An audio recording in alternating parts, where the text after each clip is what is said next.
Bien, muchachos, nos quedan hoy y mañana clases para terminar el módulo. Entonces, nada, pues terminarlo pues con todas las de la ley. Ayer les compartí por el grupo pues para que la carpeta para que subieran el caso y su mapa conceptual hasta las 11:30 de la noche. Entonces vamos a revisar eso. Ya están calificados sus segundos parciales y el ensayo. Algunas personas no lo entregaron, el ensayo. Y ahí sí, pues, de modo. Como les decía, tenemos 1, 2, 3, 4, 5, 6, 7 notas. 7 notas.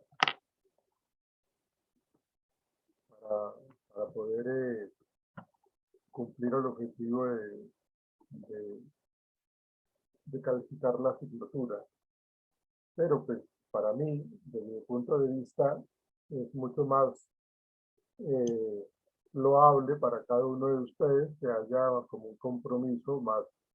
Lógicamente, pues hay que colocar pues algo cuantitativo para pasar la asignatura, pero lo que hace al profesional no es la calificación, sino el compromiso que adquiere durante el proceso de formación. Y eso es lo que vale la pena. Y eso uno lo ve en el transcurso del módulo, en este caso, o en el transcurso del semestre cuando estoy en otras universidades. Y uno lo ve pues como con ese compromiso de la puntualidad, de la participación, de la asistencia, de la entrega de los trabajos muy juiciosamente, inclusive con todas las dificultades que se puedan presentar para la entrega de los mismos. Uno no dice que uno no tenga dificultades, pero eso, eso puede suceder. El problema es cuando es ya muy reiterativo, que no es una sola entrega, ni dos, ni tres, sino prácticamente 5 o 6 entregas de cualquier trabajo o cualquier presentación. Entonces, pues lógicamente eso ya no está bien. Entonces, son 7 calificaciones, 7 notas que sacamos nosotros durante este corto tiempo que tenemos, que son 20 días. 20 días pasan supremamente rápido. Para hoy, hoy quiero compartirles a ustedes, permítanme a ver si yo tengo acá la oportunidad de hacerlo. Okay.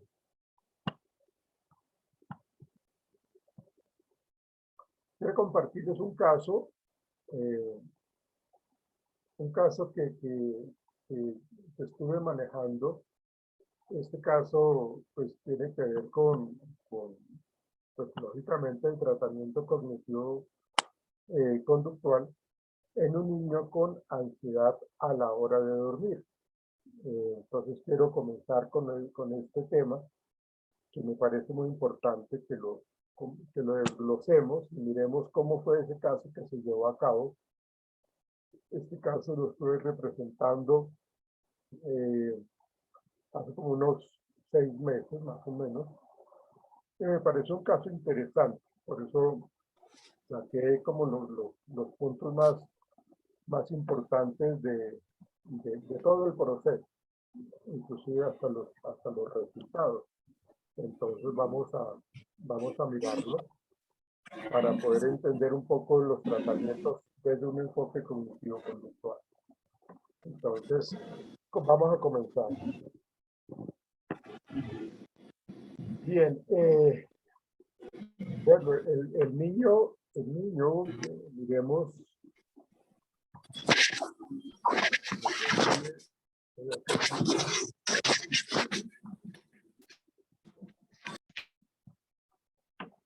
niño tiene esta, digamos, como esta hoja de vida, ¿no? Es un niño de 11 años, de grado sexto. Él vive con los papás, vive con una hermana de 15 años.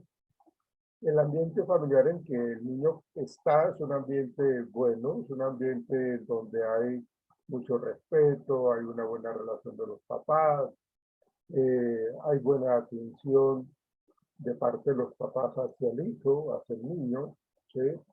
Es un ambiente familiar bueno realmente. Tiene él un niño, pues yo lo que el nombre ahí de Pablo, entonces vamos a referirnos a Pablo. Tiene un buen rendimiento académico, o sea, él no tiene problemas de absolutamente nada, tiene un nivel académico, un rendimiento académico pues como bueno, es un muchacho es un niño que se compromete con su estudio, es un muchacho que realmente se preocupa de una manera adecuada para sacar adelante la parte académica. El nivel económico de los padres es medio alto, pues ambos padres están trabajando y eso pues les brinda a ellos pues como esa posibilidad de ayudar a sus hijos.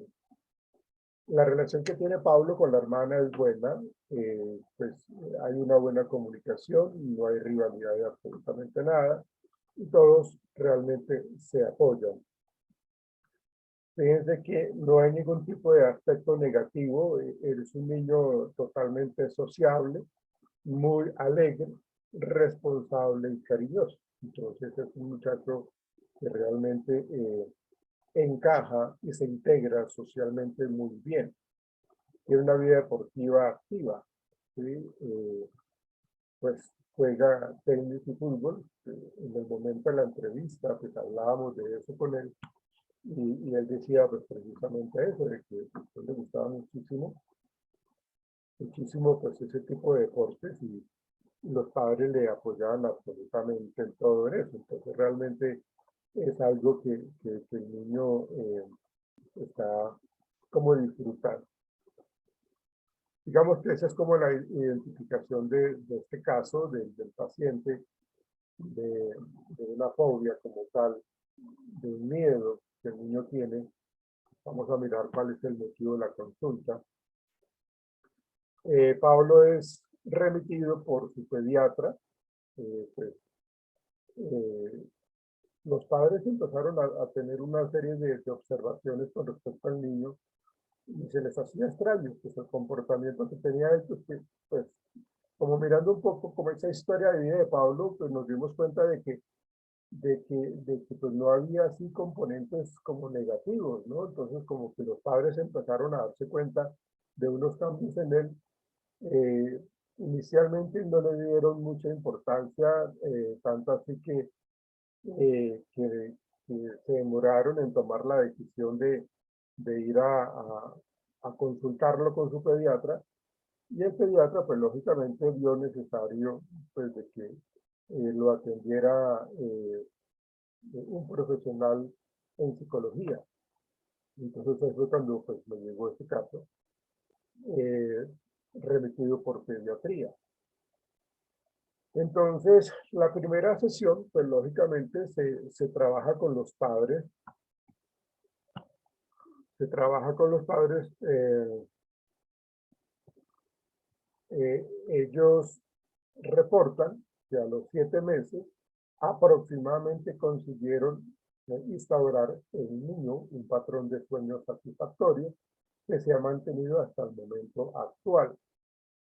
Por eso les digo de que pues, no había ningún problema en el niño.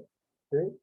El niño pues dormía en su habitación solo, digamos en el primer piso de su casa, vivían en casa, en una casa, entonces ellos vivían él vivía y dormía en su propia habitación, en su casa del primer piso, y los padres tenían otra habitación pues en el segundo piso. Entonces no había problema de absolutamente nada y el niño podía irse a dormir a la casa sin ningún problema.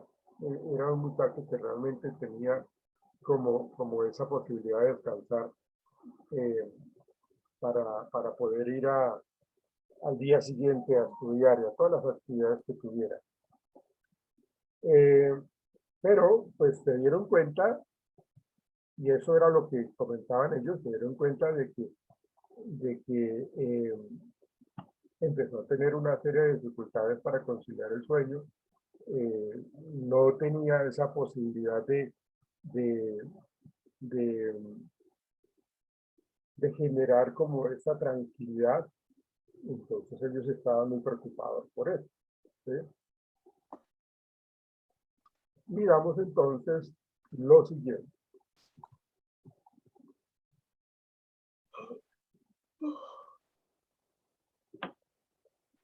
Miremos un poco la historia del problema de Pablo.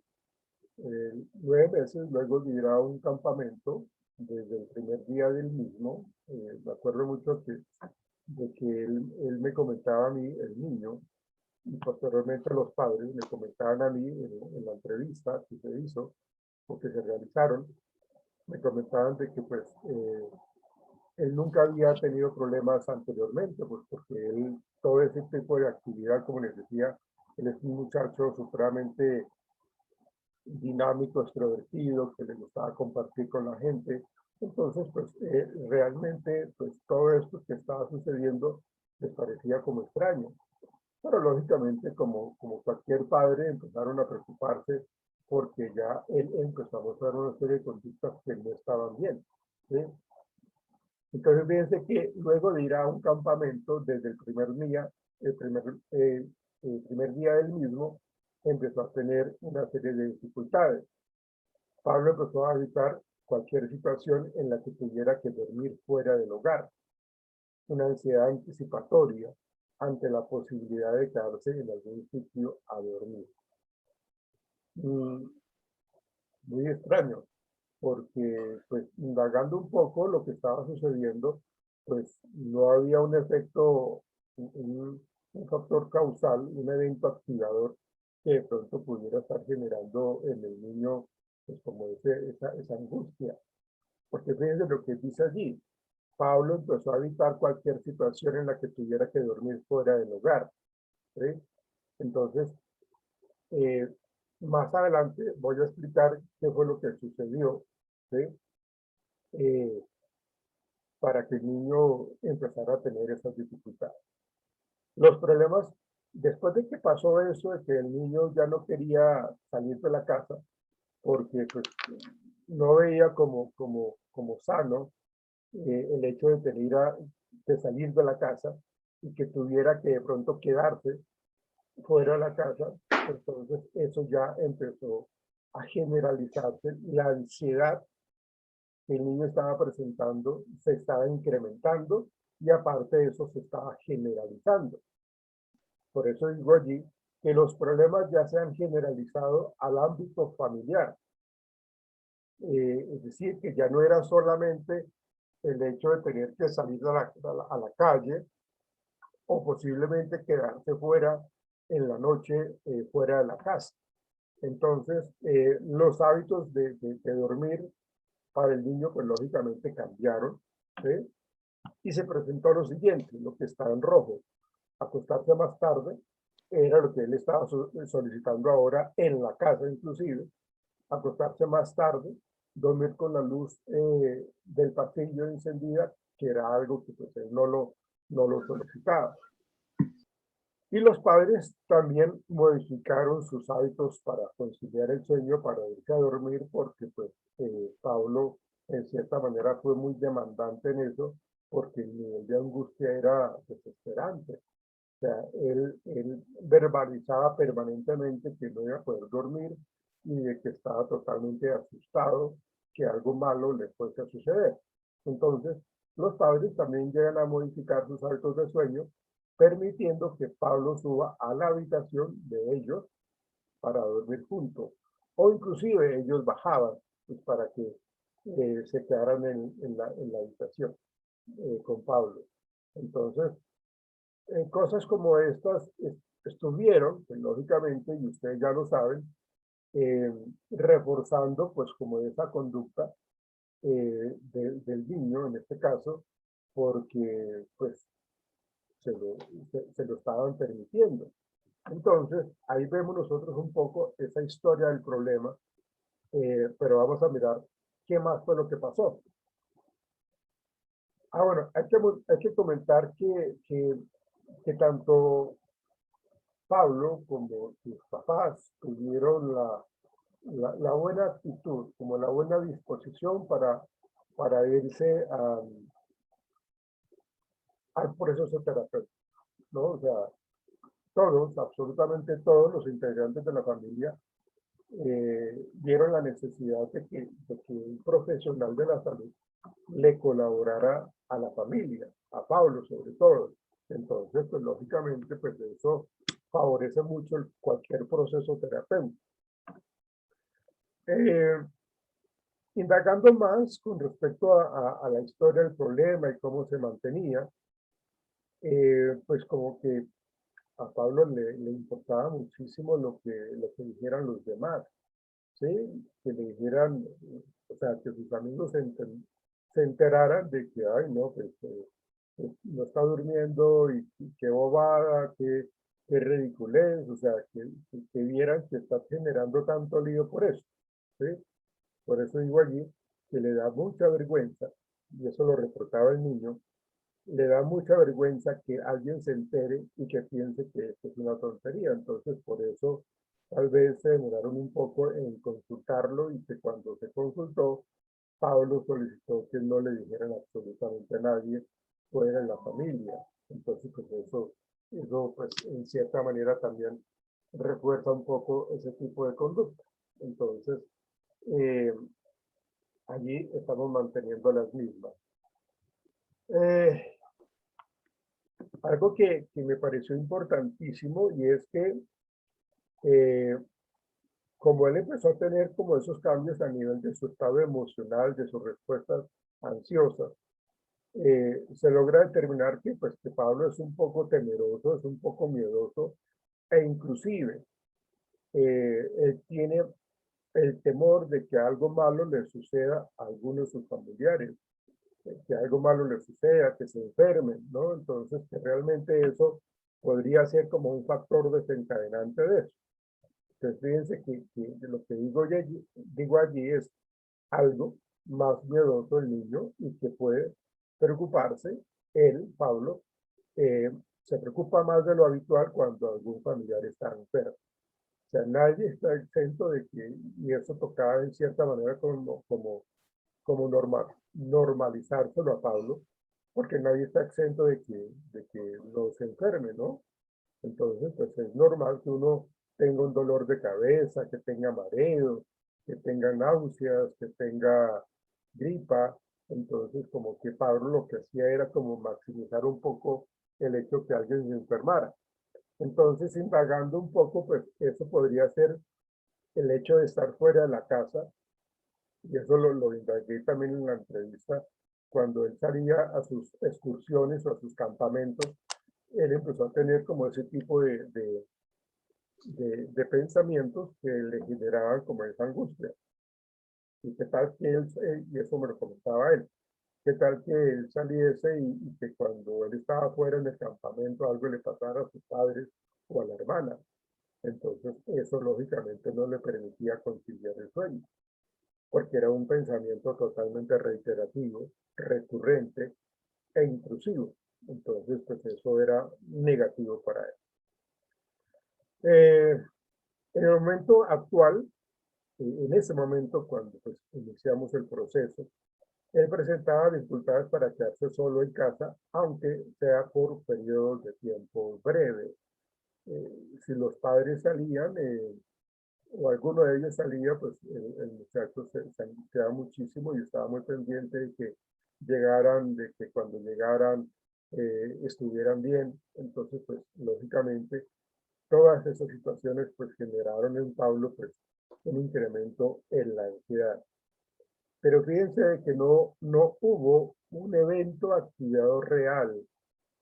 Lo que estaba pasando con Pablo realmente era más por sus interpretaciones que él tenía con respecto a que algo podría pasar, pero no lo estaba haciendo así. Ah, Evaluando el caso de Pablo y teniendo pues como esa entrevista semiestructurada, tanto con el niño como con Pablo, con los padres, pues realmente se logró indagar que él era una persona supremamente cariñosa, supremamente dado, decían los padres, de que él era una persona supremamente comprometida con la familia. Entonces, pues realmente él era muy, muy apegado a ellos, ¿no? Eh, Apenas expresaba qué le sucedía cuando lo intentaba, aparecía el llanto. O sea, hubo un momento en la sesión que, iniciando, pues tratando de hacer un poco como la empatía con el niño, pues el niño pues no aguantó y dejó salir las lágrimas y eso en cierta manera es, eh, eso es muy diciente, realmente muestra mucho los niveles de ansiedad tan elevados que puede llegar a tener, ¿sí? Y uno tiene que estar muy pendiente de todo eso, de lo que está comentando el niño, cómo responde, porque pues eso fue una consulta que yo tuve con él a solas, y pues no fue el hecho de que se quedara solo conmigo en el consultorio, sino que expresara de que estaba muy, muy, muy, muy triste pensando en que algo malo iba a suceder. Entonces él no podía expresarlo con facilidad y su respuesta de llanto, pues aunque no lo estaba expresando verbalmente, lo estaba manifestando con esta conducta de llanto y eso es importantísimo. Eh, Como les decía, pues en esos antecedentes familiares y personales, pues realmente pues, no hubo ningún tipo de situaciones adversas. Por el contrario, era una familia supremamente unida. Evaluamos pues como esas relaciones que tiene o que tenía Pablo con sus padres, con su hermana, y realmente era buena. ¿Sí? Las relaciones eran totalmente satisfactorias, inclusive las de sus amigos con sus padres, ¿no? Entonces, no hubo ningún tipo de indicador que hiciese o comentara que de pronto los papás eran supremamente castigadores o que el papá era ausente, no, ambos tenían un compromiso hacia el hijo, hacia los hijos, y eso pues era pues, bastante interesante porque no había un evento en su contexto inmediato que diera o que se estuviese viendo como generador de ese miedo a la oscuridad, de ese miedo a la noche. Entonces, nosotros tenemos que reconocer de que muchas veces los contextos de pronto no están siendo marcados por algo negativo, pero por la misma forma de ser, en este caso del niño de Pablo, lo que hacía era que eh, por esa relación tan cercana, pero tan cercana, eh, pues realmente pudiese suceder eso, ¿no? De hecho, indagando un poco en sus relaciones interpersonales y lo que él compartía, ya, pues esto pues ya fue una sesión más adelante, cuando él compartía con sus compañeros, pues lógicamente habían temas relacionados con las familias y se comentaban cosas como los problemas de los padres, que había problemas entre los padres y los hijos, y esto se comentaban en los campamentos a los cuales él asistía. Entonces, pues es como él era una persona que era muy receptiva, que le escuchaba muchísimo escuchar, pues él supongo yo, que en ese momento, en su esquema de pensamiento, se veía como una persona como muy afortunada, pues porque la familia de él era una familia supremamente unida. Pero hubo momentos en esas conversaciones, en esas charlas que tenían en los campamentos, en donde se hablaba pues de la enfermedad, se habló de la muerte, se habló de algunas cosas y que pues lógicamente él también escuchó en su momento. Entonces, seguramente en esta circunstancia pues él empezó a tener como ese tipo de angustia a que algo le llegase a suceder a algún familiar cercano, porque eran supremamente unidos, ¿no? Entonces, ahí se empezó como a encaminar un poco cómo se estaba presentando el caso. Entonces le apliqué la escala de ansiedad infantil de SPEN, se le aplicó el inventario de depresión para niños y se hizo un diario de sueño. También, pues, como ese registro, que también lo podían colaborar los padres para poder mirar cómo era su rutina, qué hacía el niño para irse a dormir, cómo eran sus manifestaciones de ansiedad, cuándo eran más frecuentes, cuándo eran más fuertes, o cuando no. Era mirar un poco su rutina para ir a conciliar el sueño y realmente pues eso ayudó muchísimo. Lo otro, hablando de la evaluación del caso, tengo que mencionar como este análisis topográfico y funcional de lo que realmente uno iba encontrando en el caso. Y aquí es donde uno se da cuenta cómo el contexto, aunque no existiesen problemas, estaban de alguna manera reforzando el comportamiento. Entonces miren lo que encontré. Los estímulos, tanto externos como internos, que generan una respuesta de ansiedad son principalmente el momento previo de ir a dormir. O sea, el niño, desde que no estuviese llegando a la tarde, la noche, no había problema. No había problema. O sea, el estímulo desencadenador de la ansiedad era el ir a dormir. ¿Sí? Entonces, fíjense cómo se empezaba como a identificar como esas respuestas ansiosas que de pronto tenía Pablo para llegar a la cama y tratar de dormir. Pero cuando llegaba ese momento, él empezaba a sufrir. Y él lo expresaba. Tanto es, tanto es de que lo coloqué allí porque me parece algo muy importante. Los pensamientos en relación a la incapacidad para dormirse lo acompañaban frecuentemente, así como las oportunidades y propuestas de dormir fuera de la casa. Entonces, todo ese tipo de circunstancias lo empezaron a afectar. Entonces, teníamos un estímulo, digámoslo, interno, que él era el que lo generaba, que era su forma de pensar, su respuesta encubierta, y el evento de irse a dormir le generaba ese tipo de ansiedad, y el que tuviera que salir de la casa y que de pronto tuviera que quedarse fuera de la casa. Hay que entender algo acá muy importante, y es que por lo general los niños entre una edad entre 9 y 12 años, por lo general tienen este tipo de situaciones emocionales, de respuestas de angustia. Eso es algo muy, sobre todo en los niños varones, ¿sí? Es más representativo en los varones que en las niñas, pero es algo muy normal, digámoslo entre comillas, ¿sí?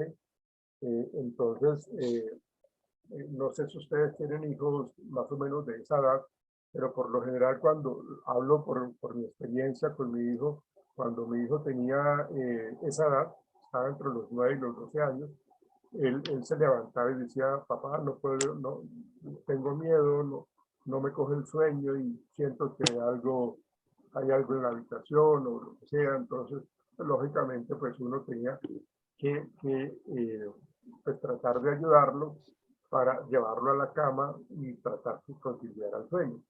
Pero entonces eso era algo muy, casi todas las noches. Entonces a uno en el caso mío, uno terminaba pegándose un susto porque uno medio abría los ojos y estaba pues mi hijo ahí parado al lado de la cama de uno. Entonces pues claro, uno se pegaba su susto. Pero eso es algo, en cierta manera, como muy normal, el hecho de que los niños entre los 9 y los 12 años presentan ese tipo de temor. Y así como llegaron, como se dan cuenta ustedes, es una situación que ha sido creada por esos contextos sociales que de pronto se comentaban con los amigos, o por otro tipo de cosas, o por la manera como tienen los pequeños una serie de pensamientos muy intrusivos y que generan altos niveles de ansiedad. Pero así como llega, pues también se va. O sea, de un momento a otro, ya cuando pasa los 12 años ya desaparece, ya los niños vuelven y concilian el sueño de una manera mucho más rápido, mucho más fácil. Entonces, pero los pensamientos sí surgen acá y son un factor muy predominante en este tipo de situaciones. Las conductas problemas, es decir, la respuesta, podemos definirla a nivel cognitivo como anticipación al hecho de no poder dormirse y preocupación por las consecuencias de no conciliar el sueño.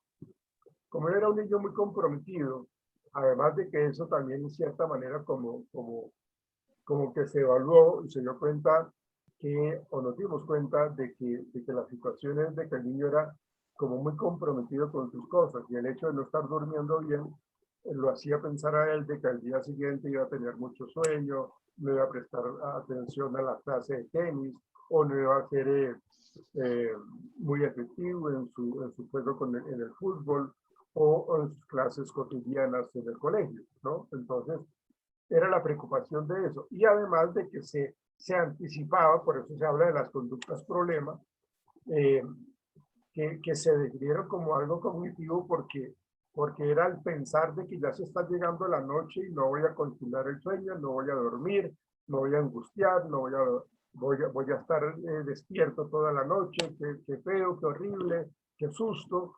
Y aparte de eso, pensar de que al día siguiente no iba a responder adecuadamente en sus actividades. Y a nivel motor, y en relación con la situación del hogar, Pablo se muestra inquieto y hace peticiones y verbalizaciones. Ya sabemos que las peticiones que él hacía a los papás era, venga, no me dejen solo, acompáñenme, eh, acostémonos más tarde, déjenme quedar con ustedes. Bueno, entonces, en cierta manera, pues como, fíjense que aquí estamos yendo un poco como ese esquema de la ansiedad en lo fisiológico, en lo cognitivo y en lo motor, ¿no? Entonces, pues realmente, pues eso inconscientemente los padres lo estaban reforzando, ¿sí? Que es lo que yo comento en el siguiente párrafo. Las consecuencias inmediatas tras la emisión de la respuesta de queja de Pablo antes de dormir o cuando no era capaz de conciliar el sueño, indica que el malestar de Pablo se mantenía por refuerzo positivo y negativo. ¿Y por qué se mantenía con refuerzo positivo? Pues porque los padres se lo mantenían, ¿sí? Acá en este cuadro azul, él solicitaba a los padres que se quedaran en el piso de abajo hasta que se durmiera, o bien estos que durmieran con Pablo. Entonces, en cierta manera, pues como que ese tipo de conductas que Pablo les pide a los padres, los papás en su amor hacia él, pues entonces terminan haciéndole eso. Entonces, ¿qué hacía el niño? Pues sentirse más seguro, sentirse tranquilo, porque los papás estaban allí. No se daban cuenta los papás que realmente le estaban reforzando negativamente esa situación. Cuando el niño lloraba o hacía peticiones a los padres, estos le mostraban comprensión y le acompañaban a la cama. Entonces, eso nos marca como con más claridad el proceso terapéutico, entendiendo como este análisis funcional que se tenía que... Dime, ¿alguien iba a preguntar algo? ¿No? Bueno, entonces, lo que les decía, tenía yo que hacer este análisis funcional para poder determinar cómo era que estaba adquiriendo la problemática de Pablo y cómo era el proceso que se estaba manteniendo en cuanto a esa respuesta ansiosa, ¿sí? Cómo se presentaban los estímulos, cómo se generaban las conductas problema, cómo se presentaba la respuesta fisiológica, cómo se presentaba la respuesta motora y qué consecuencias tenía para el niño eso. Entonces ahí nos dimos cuenta de que realmente lo que se estaba manifestando allí era pues como unos refuerzos positivos y negativos para la conducta negativa, perdón, para la conducta de no dormir de Pablo. Bueno, Entonces, en la aplicación del tratamiento, acá lo que hicimos nosotros fue trabajar 12 sesiones, porque pues recuerden de que uno no debe trabajar, pues uno tiene que mirar un poco el acompañamiento de los padres, uno tiene que ver un poco, inclusive el pediatra me consultaba a mí o hablábamos con respecto a este caso para poder determinar cómo era lo que estaba manteniendo la conducta disruptiva o negativa de Pablo, como este tipo de verbalizaciones negativas que él tenía. Entonces, uno tiene que estar constantemente como indagando cómo es, cómo son las situaciones en cuanto a la parte médica que puede estar manifestando Pablo. Entonces, uno pues, constantemente interactúa con los demás profesionales. Los objetivos planteados para este tratamiento fueron los siguientes. A. Proporcionar información sobre el proceso de génesis, desarrollo y mantenimiento del trastorno, pues tanto a los padres como a Pablo. ¿Sí?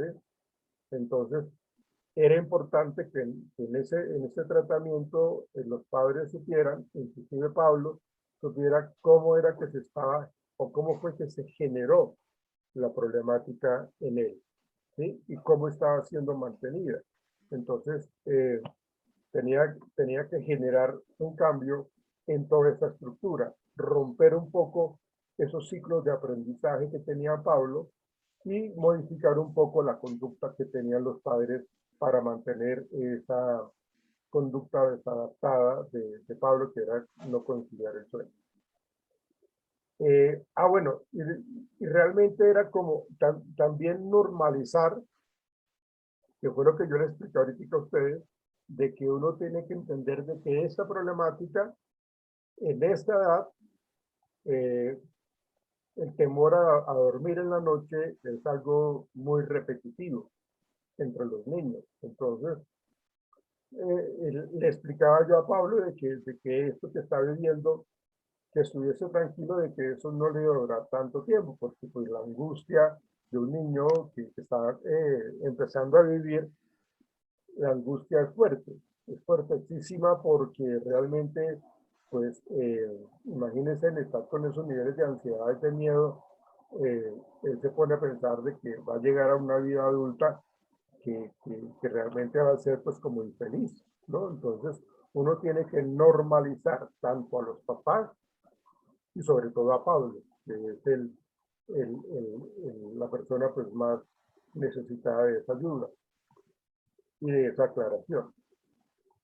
Explicación, como ve, explicación a los padres de los mecanismos de refuerzo, castigo y extensión en relación con la conducta en general y el comportamiento de Pablo en particular. Aquí algo nos ayudó y es que pues Pablo pues estaba muy colaborador, estaba supremamente activo colaborando porque él quería salir de eso. Y eso ayudó muchísimo para que el tratamiento fuera efectivo. ¿Ves? Las técnicas que se tenían que emplear y toda esta cuestión. ¿Ves? Como sé, proporcionar a Pablo los recursos de afrontamiento, ese era uno de los objetivos del tratamiento, que debía poner en marcha cuando los niveles de ansiedad fueran elevados y existieran dificultades para conciliar el sueño. O sea, tocó enseñarle a Pablo cómo enfrentar la situación. Tocó enseñarle a Pablo que tenía que hacerlo. Y como él estaba dispuesto a ayudar, pues entonces teníamos que aprovecharnos, lógicamente en forma positiva, de esa actitud que asumió Pablo y los padres para el tratamiento. Como de reducir la ansiedad anticipatoria al hecho de dormir, así como reducir y sustituir los pensamientos negativos por otros más adaptativos. Y esto es muy claro porque lo que más reforzó la conducta de ansiedad y de miedo anticipatorio al ir a dormir eran los pensamientos de Pablo. O sea, digamos que esto fue generado pues precisamente por los pensamientos y la manera como Pablo interpretaba las circunstancias. como la parte E, como otro objetivo del tratamiento, lograr que Pablo durmiese sin los condicionantes que facilitaban el sueño, es decir, la cercanía de los papás que estaban allí, o de la hermana, inclusive a veces, ¿sí? Y que previamente al problema no estaban, no estuviesen presentes, ¿no? Entonces ahí se colocan lo que yo les acabo de decir, inclusive lo de la luz encendida en el pasillo, que es lo que más solicitan los pequeños en esos momentos. Y por último, conseguir que recuperara, acuérdense por favor de que Pablo él tenía su habitación en donde él dormía solo, sin ningún problema, tranquilo, le gustaba dormir, o sea, no había ningún problema. Entonces la idea era conseguir, como último objetivo de este tratamiento, que durmiera tanto en la casa como fuera del hogar sin ningún problema, como lo hacía previamente. Creo que ahorita me pongo uno para viajar. Tranquila en el carro, sí. Elizabeth, ¿tienes el audio activo, Elizabeth? Profe, buenos días. Yo aprovecho para excusarme porque estaba nuevamente en cita de neuropsicología con mi hijo que le están aplicando unas pruebas y acabo de llegar. Bueno, ok. Pues mira la grabación cuando veas tú, porque tú sabes esto que hay en la plataforma y puedes ver lo que no alcanzaste a aplicar. Vale, profe, muchas gracias. Bien. ¿Qué técnicas concretas se establecieron acá en la terapia cognitivo-conductual con Pablo y la familia? Evaluación del problema y la psicoeducación. Bueno, eso fue lo primero que se empezó a trabajar en las primeras sesiones.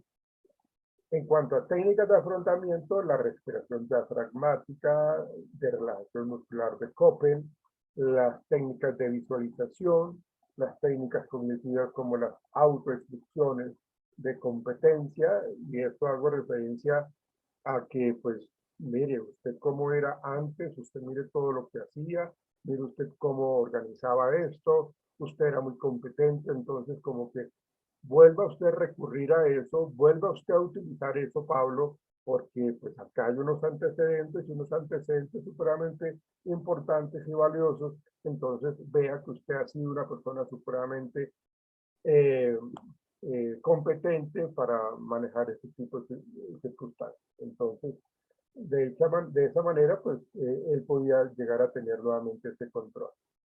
Si nosotros hablamos de autoinstrucciones, lo primero que tenemos que hacer es enseñarle, ¿sí? En el consultorio yo le diseño cómo lo tiene que hacer, qué es lo que tiene que verbalizar, qué es lo que tiene que controlar, qué es lo que tiene que reestructurar. Entonces, y cómo tiene que ir cambiando sus pensamientos negativos por unos mucho más funcionales. Y luego le digo, tenga, haga este registro, ¿cierto? Llévelo para la casa y haga exactamente lo mismo que trabajamos acá. Pero por eso en las primeras sesiones se habla de la psicoeducación, porque es lo que primero voy a hacer yo con el paciente para que cuando ya se hable de autoinstrucciones, pues él lo puede hacer sin ningún problema. Si yo no le enseño, pues seguramente él no sabe cómo ayudarse, cómo tener conductas funcionales, porque pues, de pronto no lo va a identificar con esa facilidad. Si lo identificase con facilidad, no hubiese tenido que ir a consulta psicológica. Pero como no lo pudo, entonces tocaba primero enseñarle y luego sí que hiciera esas auto instrucciones, inclusive pues autoverbalizaciones positivas. También se trabajó exposición graduada y en vivo a situaciones en las que se produce evitación o escape y que estaban manteniendo el problema. Y ahí tocó hablar también con los papás para eso. O sea, el tratamiento no era única y exclusivamente para Pablo, sino también para los papás. ¿Sí?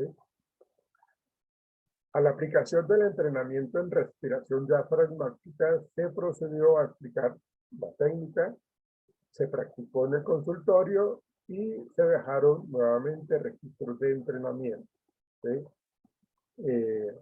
Para que él supiera qué es lo que tiene que hacer, ¿sí? Cómo tiene que manejar la respiración, cómo tiene que visualizarse en un sitio que sea mucho más placentero, que si está en ese sitio, pues entonces que reconozca cómo está logrando controlar el miedo, que vea cómo está manejando los niveles de ansiedad, que, que respire profundo, que se siga visualizando controlando la situación, que se visualice con los padres felicitándolo, sonriéndole, y él estando en un contexto social también muy integrado, corriendo, o sea, acá se utiliza en esa respiración diafragmática, es muy importante hacer que tenga este tipo de,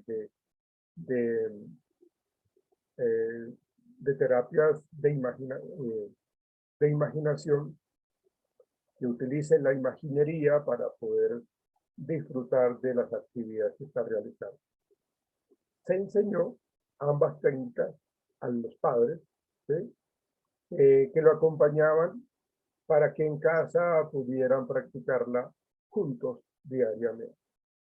Entonces, pues el apoyo que siempre se dio por cada uno de los integrantes de la familia fue asombroso, y por eso pues ayudó muchísimo. Finalmente, y en la misma sesión se aplicó entrenamiento en imágenes agradables.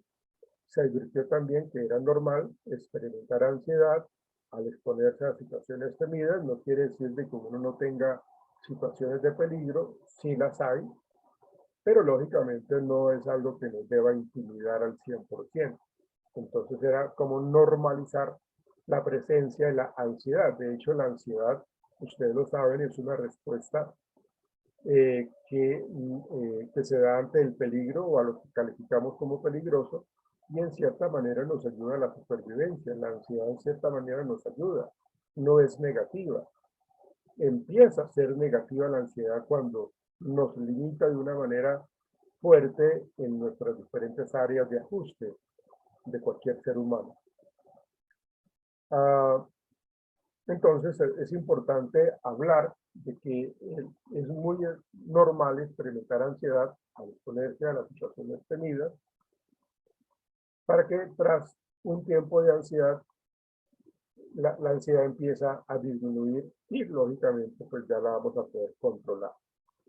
Se indicó a Pablo que imaginara situaciones placenteras de logro, que era lo que yo les comentaba ahorita, o de competencia, haciendo previamente un análisis de su capacidad de imaginación, como que le gusta hacer a él, que disfruta, visualícese, piense un poco en eso. Bueno, qué chévere. Me gusta la manera como lo está expresando. Entonces, eso que estás haciendo acá ahorita, pues lo vamos a hacer en la casa, y también lo vamos a hacer acá en consulta, porque necesito que usted coloque en su mente situaciones placenteras, situaciones exitosas, de logro, de satisfacción, de plenitud. Y hay que en cierta manera como hacérselas reconocer, digámoslo así, como ensalzárselas, como colocarlas en negrilla para que se dé cuenta que, wow, esto es importantísimo. Y seguramente eso va a opacar los pensamientos negativos. O los pensamientos intrusivos no van a entrar como Pedro por su casa. Se utilizó como estrategia el análisis de los pensamientos negativos y ansiógenos que interferían a la hora de dormir, que fue lo que más se necesitó hacer, porque no hubo un evento externo fuerte marcado que desencadenara toda esta situación. Fue más que todo los esquemas de pensamiento que tenía Pablo en estos momentos.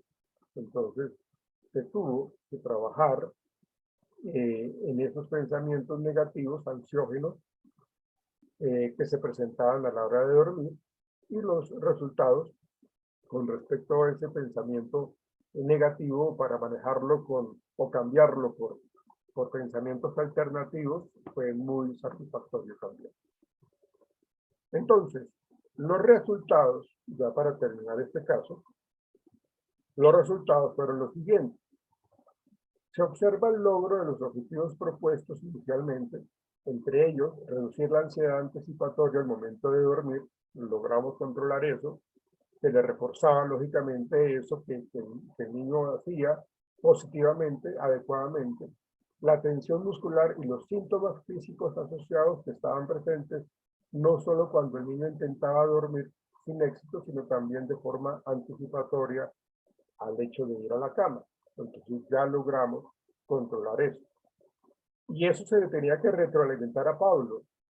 Se le tenía que retroalimentar cómo, y esto es algo que uno lo debe hacer siempre cuando uno está terminando la terapia, que es mostrarle al paciente, mire, usted llegó así, y mire cómo evolucionó, y mire cómo está hoy día. Eso lo tenemos que hacer. Entonces, es muy importante que la persona, sea niño, adolescente, adulto, hombre o mujer, personas de la tercera edad, de los años dorados, entonces, que sepan de que ellos tuvieron una evolución y ellos mismos se encargarán de autorreforzarse porque ellos mismos van a, inclusive sin expresarlo, ellos mismos van a sentirse supremamente motivados y contentos. ¿Sí? Se consiguió eliminar los condicionantes externos necesarios para dormirse, tales como que los padres estuvieran en la misma habitación de Pablo. Ya los papás entendieron de que ellos, en su amor por Pablo, pues quisieron ayudarle, pero lo que hicieron fue incrementar los niveles de ansiedad, entonces eso se les modificó a ellos.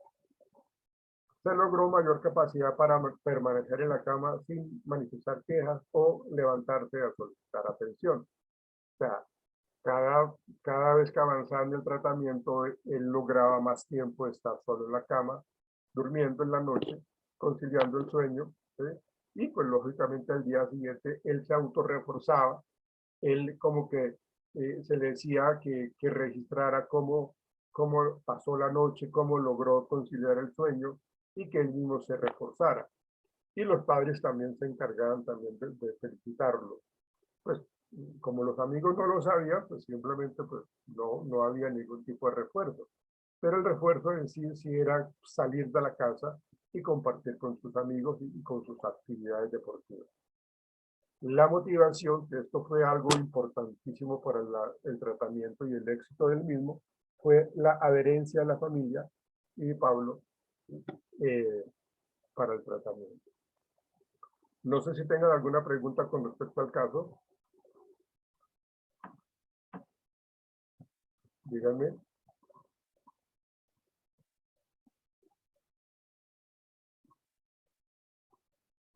Caterina, ¿algún comentario? Caterina Gómez. No, profe, solo que no me quedó claro como cuál fue el origen de esos pensamientos, porque su merced al principio decía que no había una causa que le permitiera identificar Sí, que estaba ocasionando esos comportamientos en él, pero en algún momento usted dijo que eso era como algo interno, o sea, algo que él interiorizó en un momento dado en el campamento sí, y se traspoló a los pensamientos del chico. Entonces, sí, tal vez el origen está aquí sí, en la correcto. parte... Claro, Ah, ok, ya. sí, porque es que él decía en la consulta, él, bueno, y los padres también lo comentaban de que él no tenía problemas de absolutamente nada. No había matoneo, no había bullying, no había absolutamente nada, no había compañeros que lo molestaran, no había, o no hubo, por ejemplo, algunos hermanos mayores son malvados y le pegan tremendos sustos a los hijos, perdón, a los hermanos y le generan ese tipo de temor. Entonces, indagando y evaluando, pues, en el motivo de la consulta, pues no había nada de eso. Pero como Pablo era supremamente cercano a la familia y la familia a él, pues entonces en algunos momentos del campamento, los muchachos, mientras pues, hacían sus fogatas y hablaban así, entonces de pronto contaban cosas de las enfermedades o de los padres, entonces, pues como que todo eso, como era tan cercano, como tan cercano él con la familia, pues él empezó a adquirir como ese tipo de angustia de que algo malo les fuese a pasar a ellos, a los más cercanos, a los que él más quiere o tiene en su corazón. Entonces eso fue como el detonante que llevó a que él empezara a tener todo ese tipo de situaciones de ansiedad. ¿Y cómo se reforzaba? Pues con los pensamientos que él tenía. O sea, él empezó ay, se me olvidó el nombre de ese pensamiento, a tener esas rumiaciones, empezaba a rumiar con respecto que qué tal que le pase algo a mi papá, a mi mamá, entonces a mi hermana mayor, yo no quiero que les pase nada malo, mira lo que pasó al amigo tal. Entonces él empezó a tener toda esa serie de pensamientos. Y como esos pensamientos, como yo les decía ahorita, como entraban como Pedro por su casa, pues entonces eso fue lo que le disparó el miedo al niño y la ansiedad, ¿sí? Como eso fue en cierta manera como generado en ese contexto fuera de la casa, porque fue en esos campamentos que él empezó a tener esos pensamientos de que algo malo iba a pasar, pues entonces pues también se generalizó también al interior de la casa. Pero como factores así fuertes, externos, que hayan generado esto, no. Me parece que fue más esa parte cognitiva, la presencia de esos pensamientos distorsionados, irracionales, catastróficos, que fueron generando ese nivel de ansiedad tan fuerte en él. Y que eso fue mantenido y reforzado por los padres.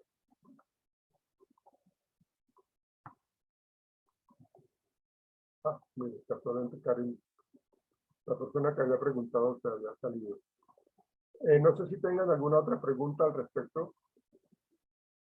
Profe, yo tengo una. Es que en algún momento su merced nos hablaba sobre los reforzadores positivos y negativos y no, o sea, no me quedó claro cuáles eran los positivos y cuáles eran negativos. Tengo entendido que eran que los padres estaban ahí, como que... Díganme cuáles son, díganme ustedes cuáles son esos reforzadores positivos y cuáles son esos reforzadores negativos.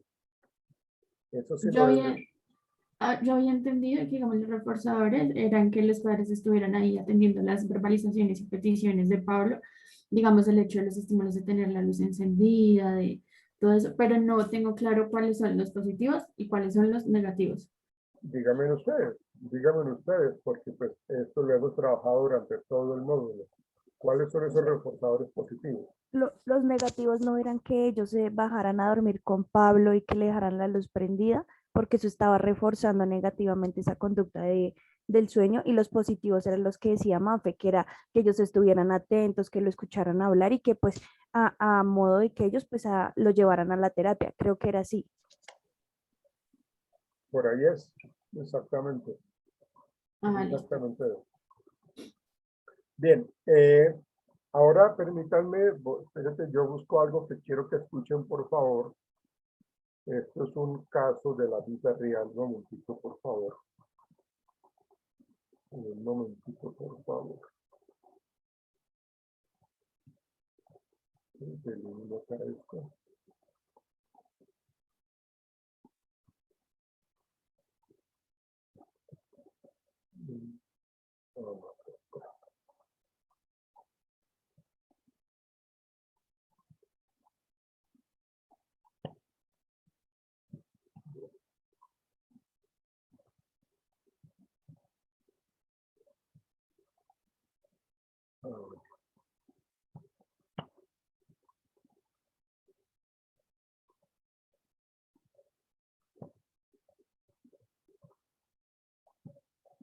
Vamos a escuchar esto, por favor.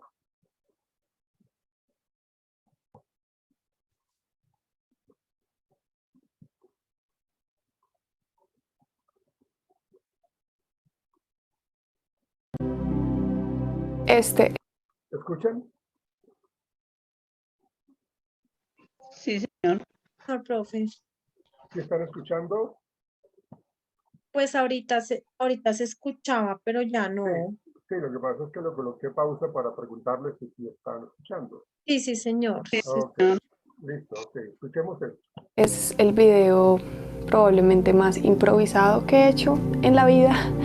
No tengo un fondo bonito, no, bueno, sí es bonito porque están mis ilustraciones, pero pues estoy en pijama, no tengo nada planeado, no tengo un script, pero siento que necesitaba hacerlo en este momento de noche con la luz de mi cuarto, porque siento que muchas personas nos sentimos así. Tengo ansiedad, tengo mucha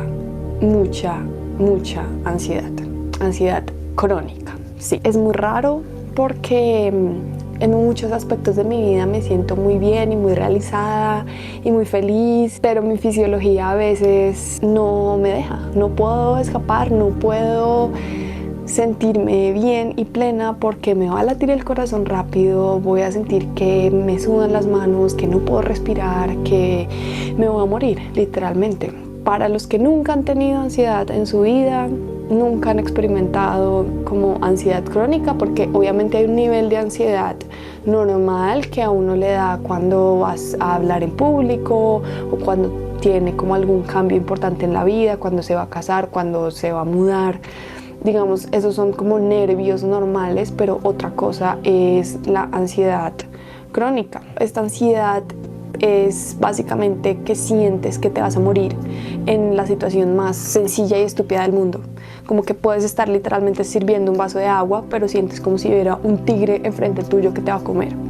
No puedes respirar, sientes que la vida se te va a ir y es muy estresante. Tu cuerpo está como en un estado de fight or flight, luchar o escapar. Y quería hablarles de esto porque siento que sobre todo en los países de habla hispana, la salud mental es como una cosa súper tabú, súper alejada. O sea, de hecho, recuerdo en mi mente imágenes de gente a la que le he dicho como no, pues voy a ir al psiquiatra.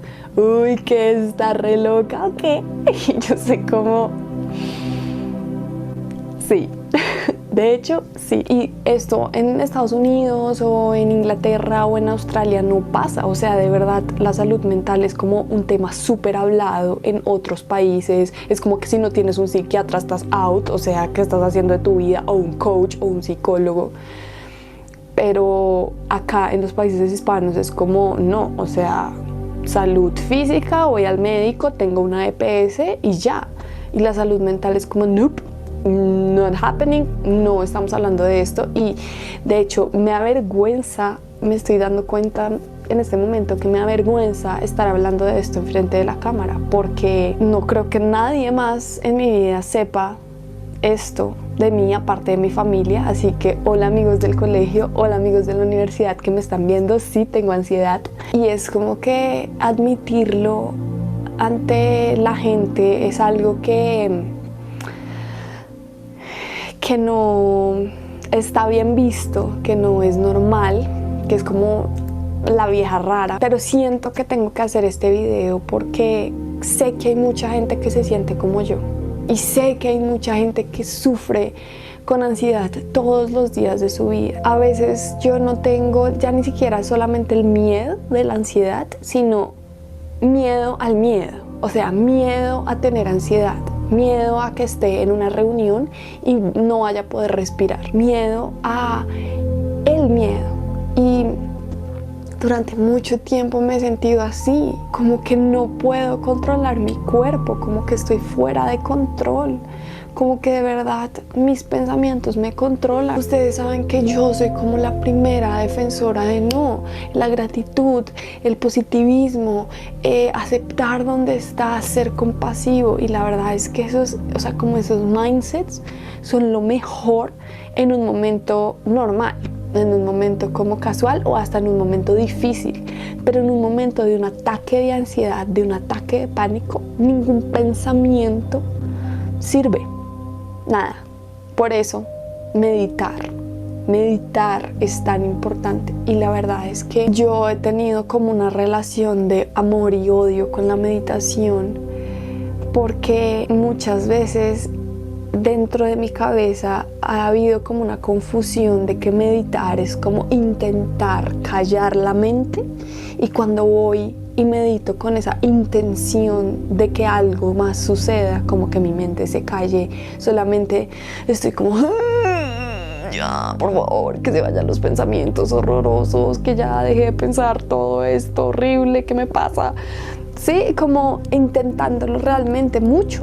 Y ahí es cuando encuentro el problema, porque la meditación definitivamente no es intentar nada, de hecho es no hacer nada. Y ustedes van a decir como, ay, pero muchas veces yo no hago nada. No, muchas veces parece que no estamos haciendo nada, pero estamos haciendo estrés, estamos haciendo rencor, estamos haciendo envidia, haciendo con nuestra mente, quiero decir. Entonces, la verdad es que la meditación es muy importante porque es como permitir, y es lo más difícil, o sea, es muy importante, pero es lo más difícil de hacer en un momento de un ataque de ansiedad.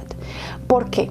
Porque la meditación es literalmente permitirle a los pensamientos estar ahí y observarlos, o sea, no querer que se vaya. Y esa es la clave más importante para todos allá afuera que alguna vez han tenido ansiedad. La clave para que un ataque de ansiedad cese y se vaya es no querer que se vaya. Es literalmente darle la bienvenida, literalmente decir como, voy a sentirte completamente, voy a sentir mi cuerpo estresado, voy a sentir los latidos de mi corazón, voy a sentir mi boca seca, voy a sentir mis manos frías, voy a sentir mi falta de aire, voy a hacer como si yo hubiese elegido este ataque de pánico, este ataque de ansiedad. Es lo más difícil de hacer, es lo más difícil de hacer. No todo el tiempo puedo, la mayoría de veces me quedo dormida, que es como la salida más fácil y más sencilla. Muchas veces sí puedo, como literalmente estar tan presente que simplemente esos pensamientos se desaparecen. Como que solamente al observarlos y no como añadir resistencia a esos pensamientos de miedo, simplemente hace que se vayan, que estén ahí y que se vayan y ya. O como al no intentar reemplazarlos por nada positivo. Eso también me pasa porque muchas veces yo tengo la idea de que simplemente me estoy enfocando de una mala manera hacia algo, entonces como que intento ponerle como una connotación positiva a lo que sea que esté pensando y no funciona. La mejor forma que he encontrado para superar la ansiedad es observarla, o sea, como entender que no puedo controlarla, entender que no puedo controlarla, que no puedo controlar cómo me siento, que no puedo controlar mis pensamientos. Solamente puedo observarlos y después reenfocarme en algo más, pero no puedo controlarlos. Y eso ha sido algo jodidamente difícil para mí de entender, porque es muy difícil sentir que no puedo controlarme, que estoy fuera de mi control, que mi cuerpo está fuera de mi control. Pero creo que precisamente ese es el mensaje de la ansiedad: aprender a observar, a estar más presente y a dejar de querer controlarlo todo, a dejarme ser, literalmente, a dejarme ser. Yo he sufrido de ansiedad desde hace más o menos 2 años y nunca he tomado nada, ninguna medicación, y no pienso hacerlo, por más de que todos los psiquiatras que existen en el mundo son como, mi amor, pros, ansiolíticos. Es como, no voy a tomar nada, porque yo sé que yo puedo masterizarme a mí misma y yo sé que yo puedo encontrar la manera de estar tan enraigada, tan grounded en mí misma, que poco a poco mi ansiedad va a ir quitándose. Poco a poco voy a ir superando esto.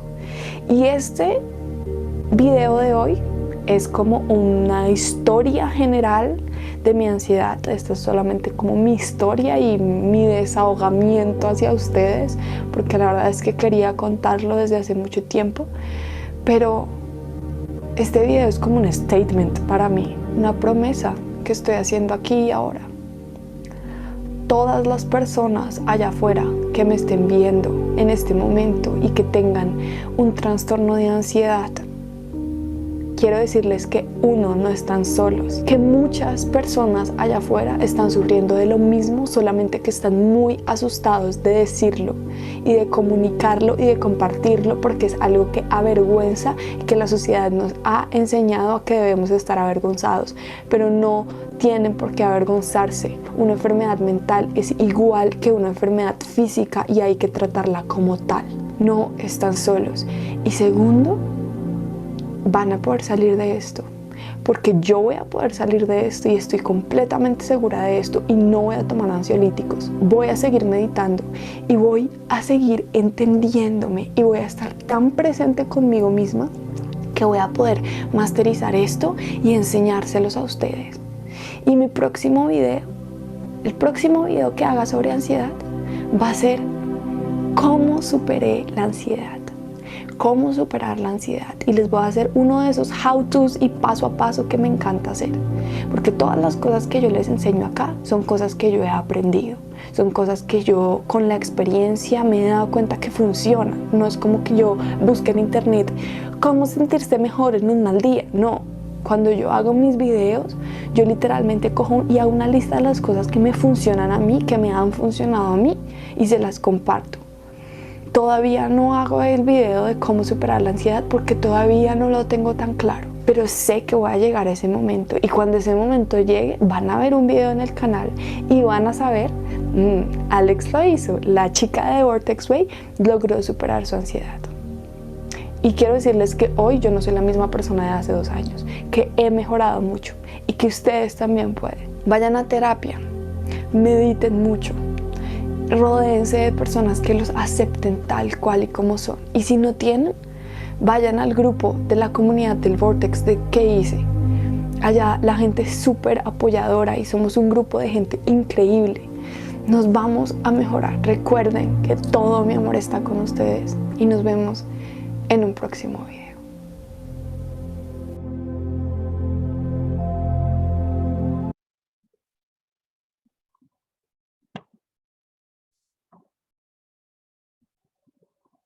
Ahora expliquemos esto. Permítanme, por favor.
Es normal sentir desasosiego en situaciones angustiosas o peligrosas, pero normalmente pasa rápido y la vida continúa.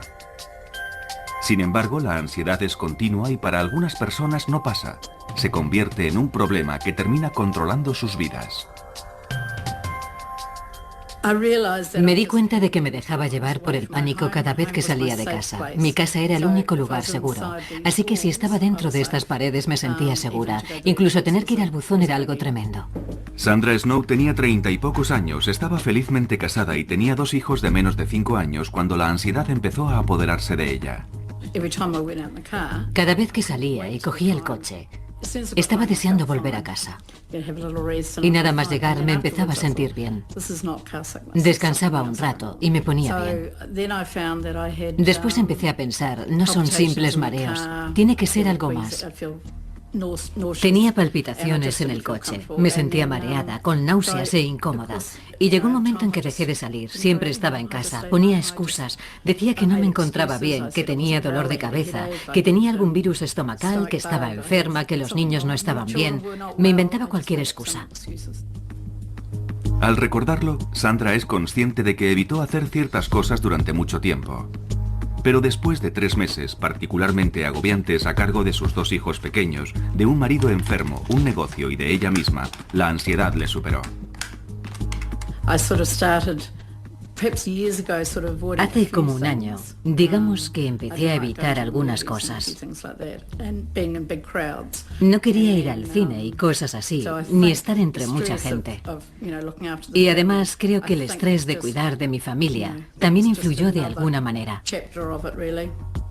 Durante los 7 años siguientes, Sandra vivió un constante miedo diario a los ataques de pánico que llegaron a controlar su vida.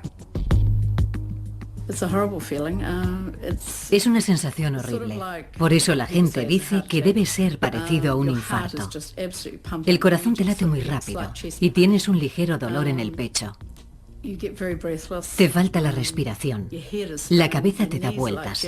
Te tiemblan las rodillas y no sabes si vas a vomitar porque todo es muy confuso. Tienes el estómago, la cabeza, todo el cuerpo como sobresaltado. Supongo que es una especie de sobresalto, una sensación horrible. En el núcleo de estas sensaciones tan desagradables está la ansiedad y un mecanismo que todos tenemos para sobrevivir al peligro inminente que es luchar o huir. Se conoce como respuesta lucha-huida. La ansiedad es un síntoma normal. Todos somos capaces de experimentarla. Pero en los trastornos de ansiedad, las rutas de dicha ansiedad son demasiado sensibles. Afectan mucho más a la gente que sufre trastornos de ansiedad que a la gente que no tiene esos problemas. Estas rutas de ansiedad afectan a 3 partes principales del cerebro. El estímulo, que históricamente era un animal salvaje y que hoy en día es más parecido a un coche de carreras, llega al cerebro a través de los ojos y la respuesta se coordina en una parte del cerebro conocida como amígdala. Esto activa la parte pensante del cerebro, la corteza prefrontal. A la vez, la célula más primitiva del cerebro se acciona provocando la ansiedad y por consiguiente la respuesta de lucha-huida. Aumenta la tasa cardíaca. La respiración se hace más rápida y se entrecorta. Y los músculos se contraen. Todo ello tiene como objetivo sobrevivir al peligro físico, pero lo que hace es provocar un ataque de pánico por una mala interpretación provocada por los trastornos de ansiedad. Porque si se padece un trastorno de ansiedad, estas partes del cerebro se activan fácilmente.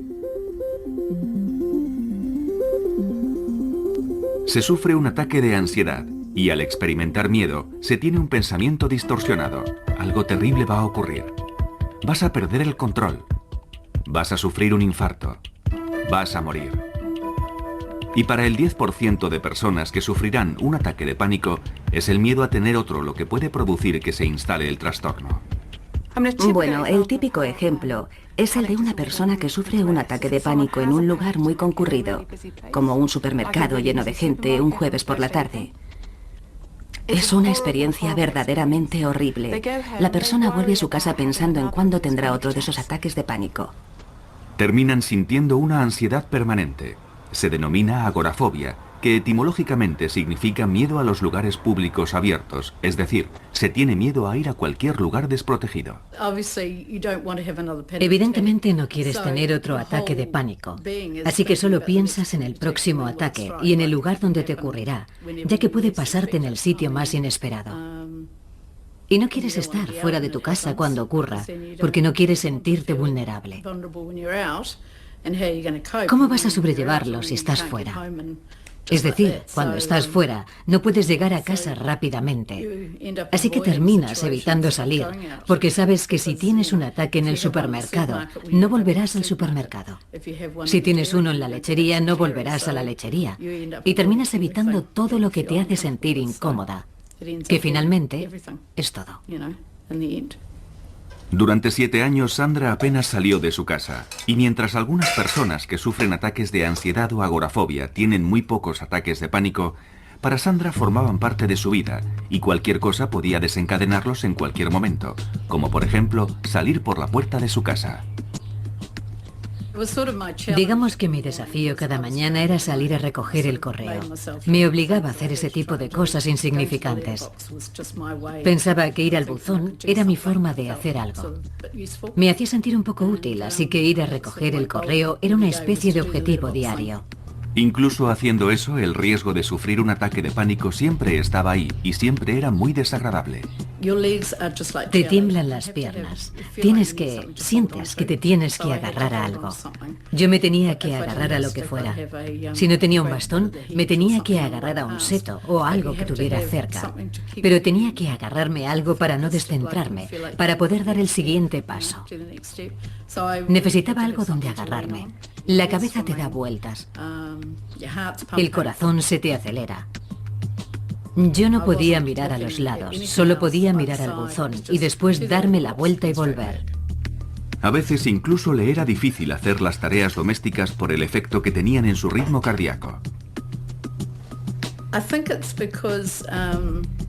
Creo que es porque cuando haces algo extenuante, aunque pasar la aspiradora no lo sea, estás haciendo algo que acelera tu ritmo cardíaco.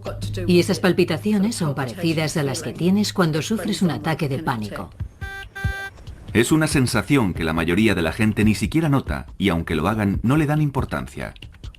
Pero cuando se padece un trastorno de ansiedad, el aumento del ritmo cardíaco puede activar la ruta hacia la amígdala, que a su vez activará la ruta a la parte pensante del cerebro, donde se malinterpretará como el comienzo de un infarto. Por eso se siente ansiedad y el ritmo cardíaco se acelera y las rutas se activan. Es un círculo vicioso que termina en el ataque de pánico que se estaba intentando evitar a toda costa.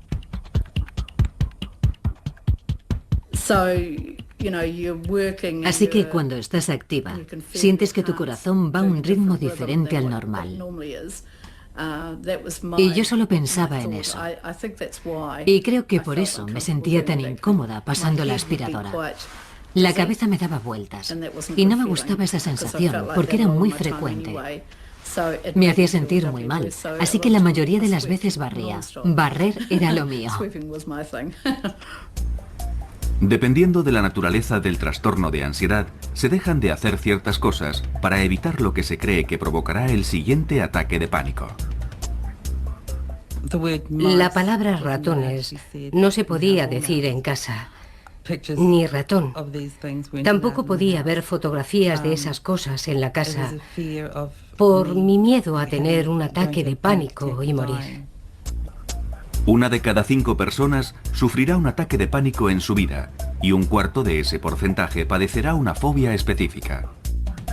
Muchos saben lo que es sentirse incómodo cerca de una araña o de un perro. Pero si se padece una fobia específica, esas cosas y el ataque de pánico que pueden provocar adquieren proporciones aterradoras. Una de las partes principales de un ataque de pánico que no se da en la ansiedad normal es tener una sensación de fatalidad inminente, además de unas sensaciones físicas verdaderamente intensas. Cuando Joyce Waddington tenía 20 y pocos años y 2 niños menores de 5 años, su enorme deseo por evitar más ataques de pánico superaba con creces los niveles de ansiedad normal. Bueno, mi paranoia llegaba al punto de pensar que había ratones en el tejado. Creía que había miles de ratones y que un día se derrumbaría y todos los ratones me caerían encima, por todo el cuerpo. Ver un ratón me matará, porque sufriré un ataque de pánico tan grande que moriré. Joyce era presa de una fobia totalmente desarrollada a los ratones, una fobia específica o simple. Es cuando la gente tiene un miedo concreto a cierto tipo de situaciones, a un objeto o a un animal del que están cerca. Y al quedar expuestos a ello, o simplemente el pensar en estar cerca, tienen una reacción inmediata de ansiedad, pasan mucho miedo y quieren huir, y terminar con esa situación o resisten con gran dificultad.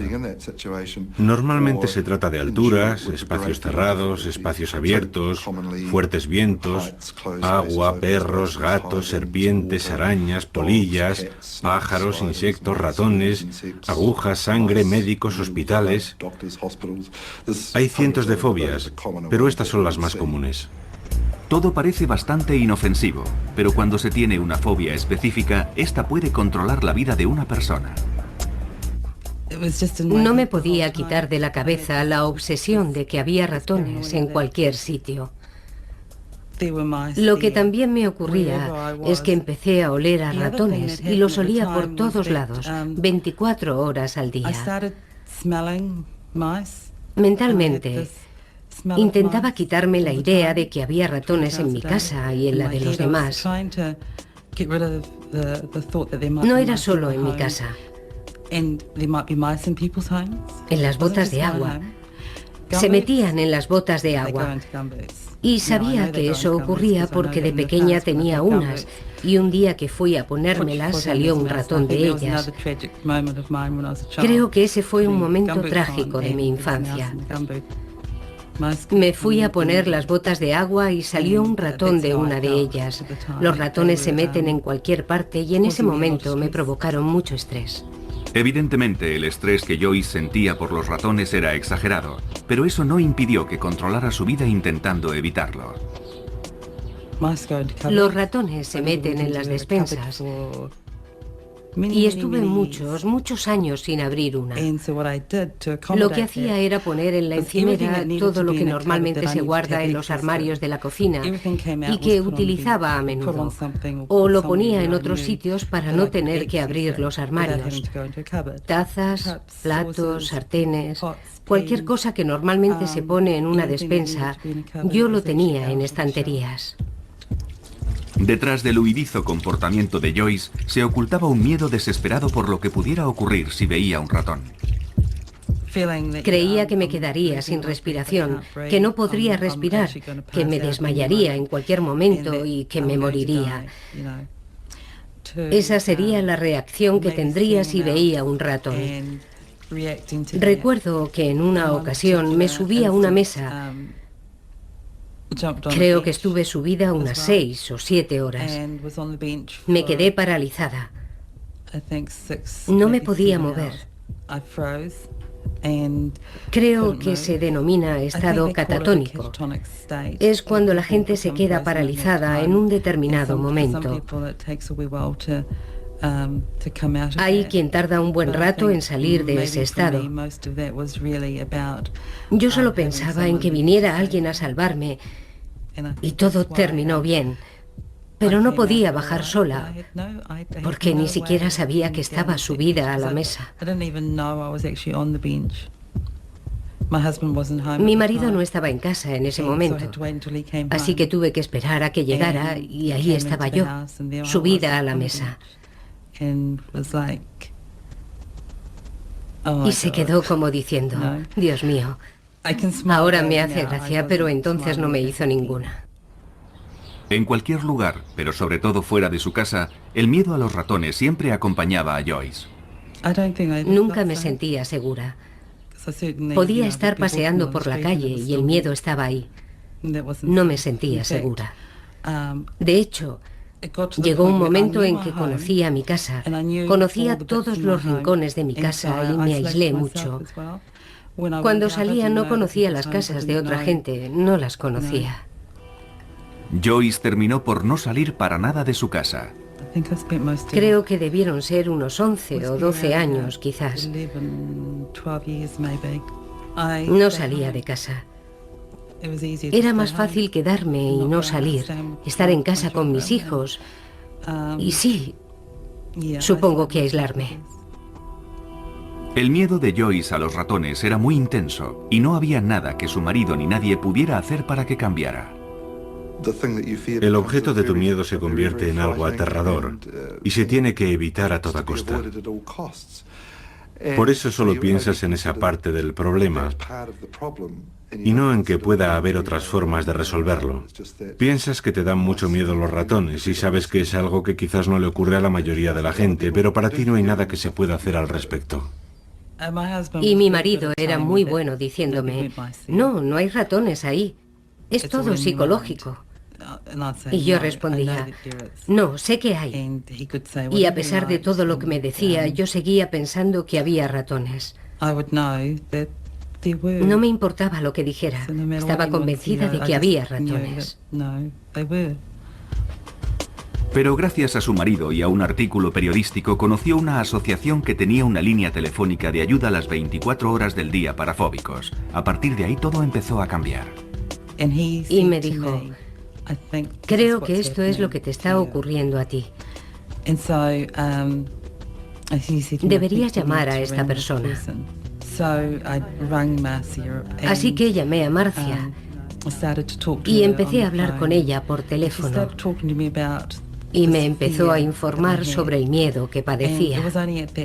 No supe que se trataba de una fobia hasta entonces. Y volví a recuperar mi vida, porque había dejado de tenerla hacía 12 años. Algo hizo que Joyce se diera cuenta de lo que le ocurría, y al ser consciente de que tenía un problema, supo que existía la posibilidad de hacer algo al respecto. Hasta entonces, había asumido que el miedo a los ratones era parte de sí misma, por lo que la idea de someterse a un tratamiento nunca se le había pasado por la cabeza. La gente suele sufrir trastornos de ansiedad mucho tiempo antes de ser consciente de ello. Los consideran parte de su personalidad. Piensan, es mi carácter, me preocupo por todo. No lo consideran una enfermedad. No son el tipo de cosas que cuentan al médico. Se va al médico por un dolor de garganta o de extremidades, pero no por ciertos aspectos de la personalidad. Así que estas personas sobrellevan como pueden su preocupación y ansiedad crónica. Por eso muchas personas con trastornos de ansiedad llevan vidas muy limitadas y aisladas en lugar de buscar ayuda. Durante muchos años he hecho de todo para ocultar los síntomas sin saber con seguridad qué ocurría en mi propio cuerpo.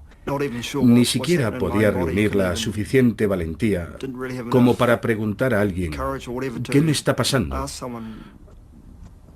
Asumí que era algo normal. A menudo suelen padecer diversos trastornos de ansiedad y pueden ser desesperantes.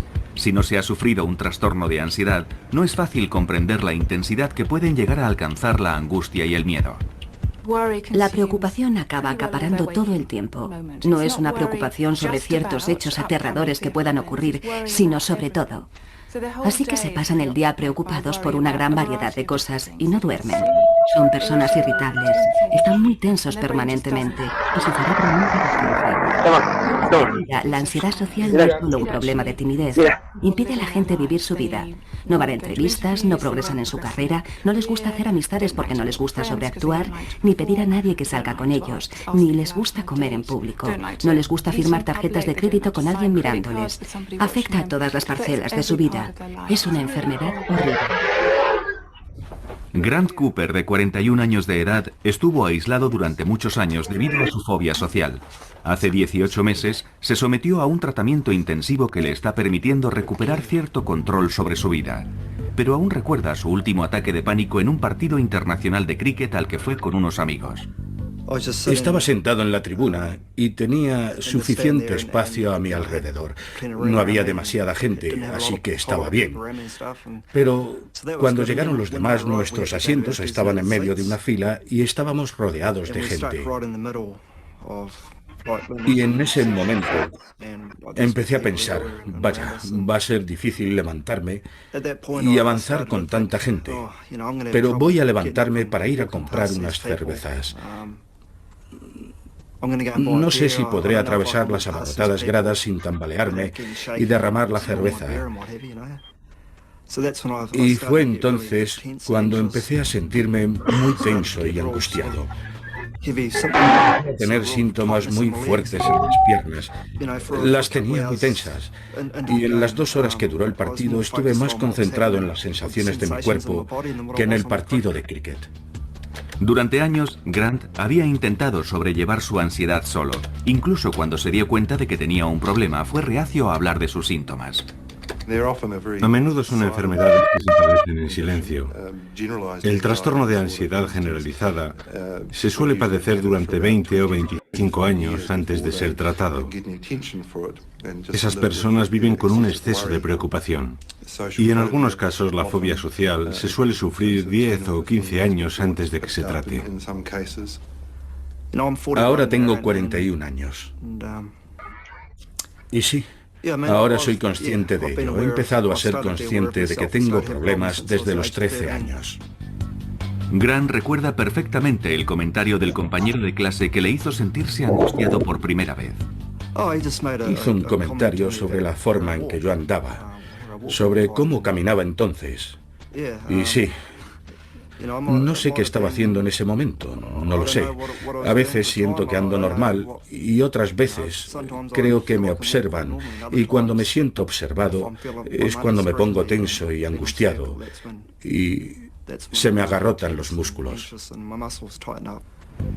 A pesar de tener una infancia feliz, Grant fue un niño tímido y retraído. Recuerdo que era un niño nervioso y, bueno, también angustiado. Me daba miedo participar en muchos deportes y ese tipo de cosas. Era un niño muy callado y no me gustaba destacar. Pero padecer un trastorno de ansiedad no es simplemente una cuestión de timidez extrema. Las personas que sufren trastornos de ansiedad tienen quizás un tipo de personalidad subyacente muy sensible y angustiada, pero también tienen una afección que es más específica y que puede ser una ansiedad social, una fobia o lo que sea, o incluso una preocupación excesiva. Y nadie sabe en realidad por qué algunas personas desarrollan este tipo de trastornos y otras no. Es un curioso comportamiento del cerebro que no comprendemos totalmente. No sabemos por qué actúa de esa forma, si es debido a determinados percances durante la infancia, a algún tipo de vulnerabilidad genética.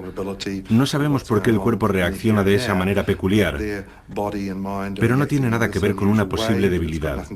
Estas personas no eligieron ser así, simplemente son así. Igual que otras personas que padecen otro tipo de enfermedades médicas. No es que sean más débiles, simplemente son así. Mala suerte. Los trastornos de ansiedad afectan al 20% de la población y si se tiene la mala suerte de ser socialmente fóbico, estar con otras personas se puede convertir en un verdadero calvario. Recuerdo que una vez saliendo de casa, escuché unas voces en mi cabeza que me decían: no quiero ir, no quiero ir. Y era como si gritaran dentro de mi cabeza. Cheryl Freeman, una mujer felizmente casada y con 2 hijos que ahora estudia psicología, cree que su fobia social surgió de un trastorno de ansiedad generalizada que había comenzado 10 años antes. Llegó un momento en que me daba miedo hacer muchas cosas, sobre todo cosas relacionadas con la comida. No quería comer alimentos y no sabía cómo habían sido procesados. No quería ser la primera en comer algo. Me daba miedo que algo estuviera envenenado. Y también ir al baño. Recuerdo que en una acampada tenía miedo de que alguien hubiera podido envenenar el papel higiénico. Algo bastante irracional. Por esa época, Cheryl tuvo uno de sus extraños ataques de pánico. Había comido unos frutos secos y empecé a sentir que me hinchaba. Aparte de que uno se hinche por dentro, yo creía que me estaba hinchando por fuera. Así que me fui a mirar en el espejo y me miraba y me volvía a mirar y empecé a notar los síntomas. El corazón se empezó a acelerar, así que llamé a una ambulancia y me llevaron al hospital. Me conectaron a un monitor cardíaco y mi corazón iba a 100 por hora. Me asusté mucho. Creía que me moría. Cuando tuvo el siguiente ataque de pánico, el trastorno de ansiedad de Cheryl ya se había convertido en una fobia social. Me daba miedo ser juzgada y criticada por otras personas. Sentía que todo el mundo me miraba, que no era lo suficientemente buena. Ese miedo a lo que otra gente pudiera pensar de ella le provocó una grave reacción física. Si íbamos a algún sitio donde hubiera más gente, pensaba, no les gusto, no les gusto. Y empezaba a tener un ataque de pánico. Era muy duro, porque sentía un dolor muy fuerte en las piernas. Temblaba. El corazón se me disparaba. Perdía totalmente el control y mi marido terminaba llevándome de vuelta a casa. Y si pasábamos por el hospital, yo le decía, creo que deberíamos parar para que me examinen. Y él me decía, no, es solo eso, estás bien. Y después llegaba a casa, me tumbaba en la cama y tenía mucho miedo de que eso me terminara matando. Los trastornos de ansiedad pueden provocar ataques de pánico o no.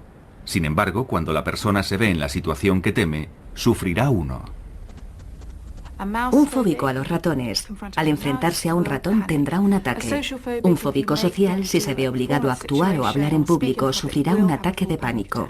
O una persona que padezca agorafobia tendrá un ataque de pánico en un lugar concurrido donde no podrá escapar. A pesar de las similitudes, los diferentes trastornos pueden diferenciarse claramente cuando se pregunta a los fóbicos a qué tienen miedo exactamente. Y la diferencia es que alguien con una fobia social odiará ser el centro de atención, odiará estar bajo la mirada de otra gente y tendrá mucho miedo a hacer algo que le humille o que le deje en ridículo. Y eso es muy diferente a lo que siente alguien con un trastorno de ansiedad, cuyo miedo es sufrir un infarto, desmayarse, la sensación de fatalidad inminente. Con esa pregunta se obtienen respuestas muy diferentes.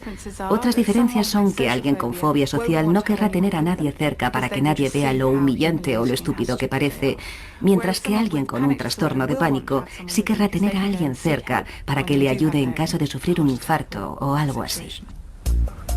Y las rutas del cerebro que están activadas también diferirán dependiendo del trastorno que se padezca. Cuando se han estudiado grupos de personas con estas afecciones y se han analizado qué partes del cerebro se encienden y cuáles se disparan en una situación que provoca ansiedad, parece que también son diferentes dependiendo del trastorno que se sufra. Por tanto, con la ansiedad social parece haber más actividad en la parte pensante del cerebro y en la amígdala que coordina la respuesta de la ansiedad.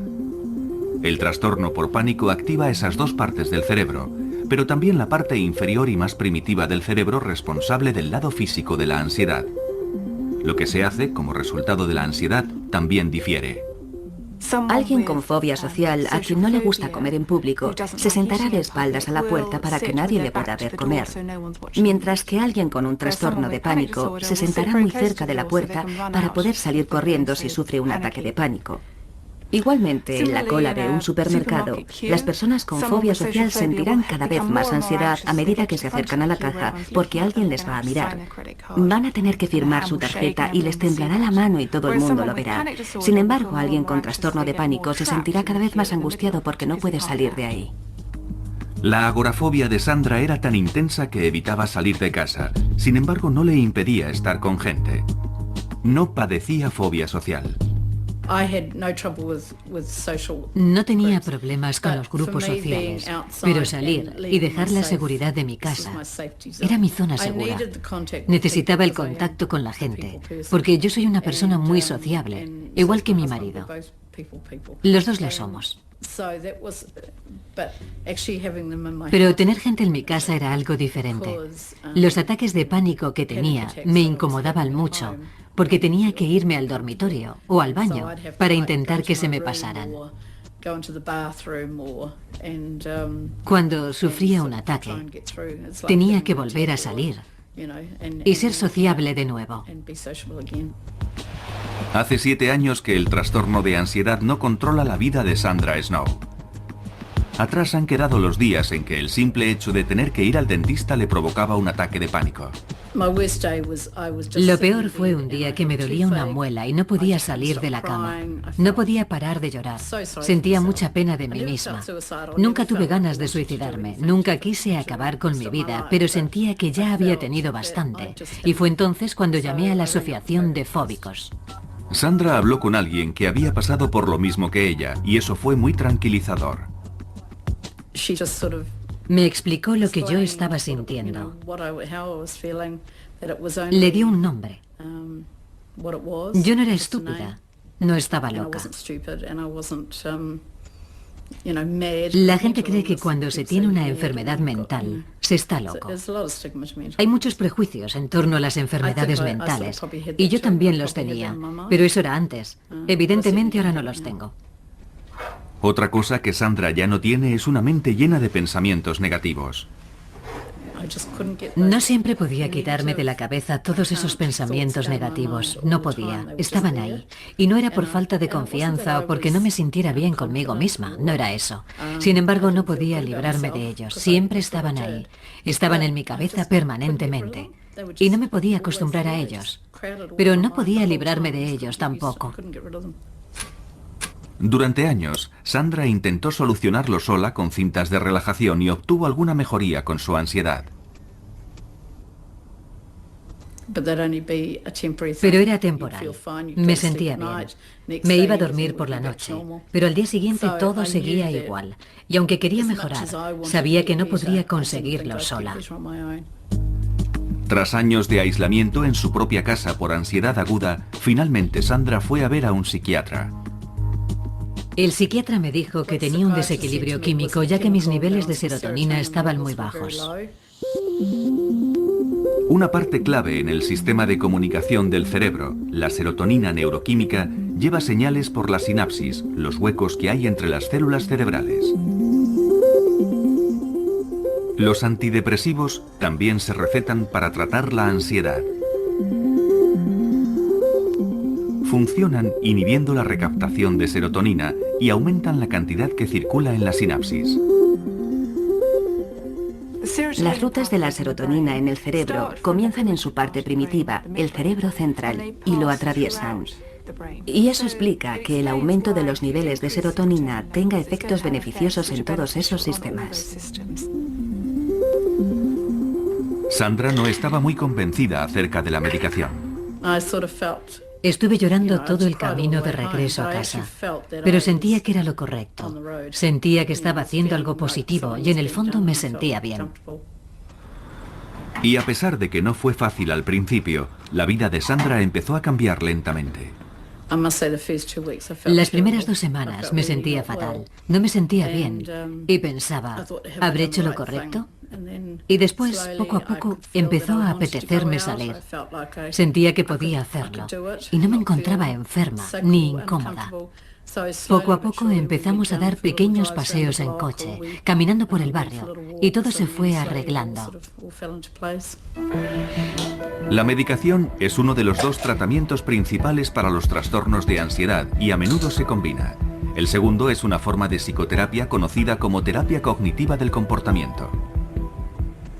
Creemos que la terapia cognitiva del comportamiento rompe las rutas que afianzan y establecen estos trastornos.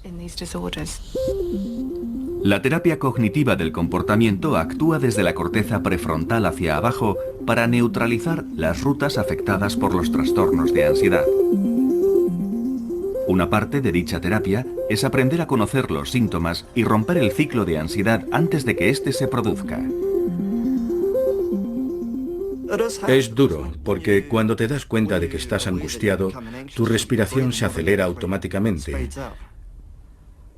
Y claro, es muy difícil percatarse cuanto antes y decir, vaya, estoy teniendo ansiedad. Necesito concentrarme en la respiración. No se puede controlar sin que la gente se dé cuenta de que le está pasando, y eso ralentiza mucho las cosas. Pero cuando las cosas se tranquilizan, los síntomas empiezan a desaparecer. La terapia cognitiva del comportamiento también rompe las rutas de ansiedad intentando influir en cómo uno se siente. Las emociones son experiencias muy fuertes y también relativamente primitivas. Las emociones hacen trabajar a una parte del cerebro conocida como sistema límbico, y aprendiendo a controlar la manera de pensar, se pueden controlar de alguna manera las emociones y los síntomas físicos de la ansiedad. Un fóbico social, cuando está entre gente, piensa que todo el mundo le observa y odia ser el centro de atención porque está convencido de que va a hacer algo verdaderamente embarazoso. Con la ayuda de la terapia cognitiva del comportamiento, se aprende a tener un punto de vista más realista del mundo y a darse cuenta de que no se es el centro de atención. Al principio es duro. Sí, es duro. Pero cuando empiezas a desafiar a los pensamientos negativos, estos dejan de ser tan fuertes. Empiezas a estar por encima de ellos, pero al principio sí, sin duda alguna tuve que escribir muchas cosas y retar a mis pensamientos negativos con pensamientos positivos. Estas mismas técnicas ayudaron a Chael Freeman a escapar de la angustiada vida que llevaba, intentando evitar todas las situaciones que le pudieran provocar un ataque de pánico. La forma más fácil de impedir un ataque de pánico era evitar las cosas que me daban miedo. Y básicamente empiezas aquí. Te da miedo algo. Así que estás aquí y tu pequeña caja se hace cada vez más pequeña hasta que tu vida es así. Y mientras estés dentro de esa caja pequeña, estás completamente bien. No es una gran vida. No hay muchas cosas de las que disfrutar. Los estudios han demostrado que tanto la terapia cognitiva del comportamiento llevada a cabo correctamente como la medicación son tratamientos eficaces para el 60 o el 70% de la gente que padece trastornos de ansiedad. La terapia cognitiva fue una parte esencial en la recuperación de Chael, ya que le ayudó a superar su dependencia. Tienes que intentar volver a confiar en tu forma de pensar. Y hasta que lo consigues, utilizas el pensamiento de otras personas. Pero sí, esa es una parte muy importante del proceso para llegar a la etapa en la que puedes pensar, vaya, se me está acelerando el corazón, ¿por qué? Ah, vale, porque he subido escaleras. O puedes estar en una situación en la que te sientes alterado o nervioso y piensas, bueno, no pasa nada porque esté nervioso, todo el mundo puede estar nervioso. Hay que aprender a confiar en uno mismo. Chael combinó la terapia cognitiva del comportamiento con otras técnicas como el Reiki, la relajación y la meditación.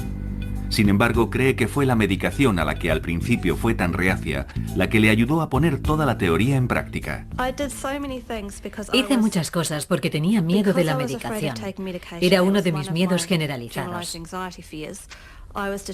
Me había propuesto hacerlo de una manera natural y lo quería conseguir para decir al mundo, se puede hacer así, no hace falta la medicación. Pero Chael fue finalmente a un psiquiatra que le dijo que también sufría una depresión. No le creí, pero tenía razón, porque la vida no me parecía divertida. No tenía alegría. No tenía felicidad.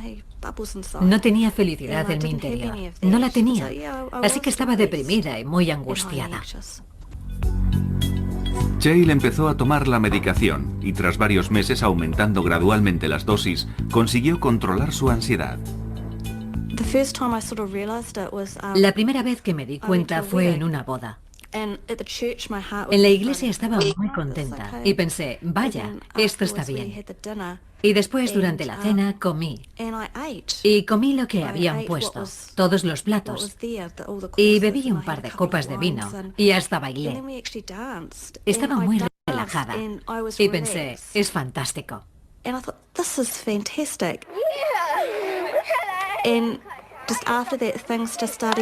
Y después las cosas empezaron a ser más fáciles. Y supongo que uno no se da cuenta en realidad. Es decir, no piensas todo el rato, vaya, lo he vuelto a hacer. Pero siempre te emocionas un poco. Piensas, sí, lo he hecho. Puede que a veces las cosas no salgan bien, pero tienes que pensar, de acuerdo, es un paso atrás. Pero con el tiempo, los buenos momentos empiezan a superar a los malos. Y llega un día en que deja de haber malos momentos. Dependiendo del trastorno de ansiedad que se padezca, otro posible tratamiento es la exposición gradual al objeto del miedo, lo que se conoce como terapia de exposición gradual. Forma parte de la terapia cognitiva del comportamiento y Joyce Waddington se estaba sometiendo a ella sin darse cuenta. Parte del mensaje de la terapia cognitiva es que no va a matarte. Es desagradable, lo reconocemos, pero se puede aprender de ella y te puede enseñar técnicas para aprender a tolerar y a sobrellevar estos sentimientos. Al obligarse a permanecer en esa situación, el cuerpo se acostumbra a estos intensos sentimientos de miedo y ansiedad.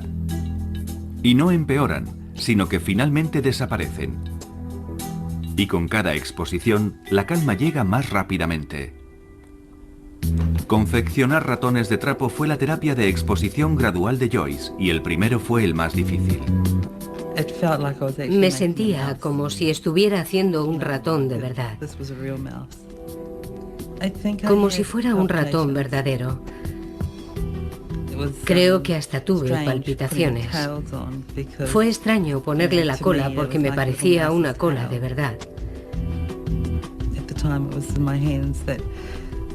Cuando lo tuve entre mis manos, no quería volver a tocar un ratón nunca más.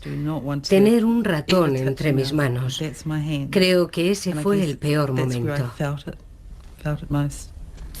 Pero con el tiempo fue cada vez más fácil. Me hice muy creativa y empecé a confeccionar otros animales también. Y a partir de ahí, mejoré mucho. Joyce ha recorrido un largo camino.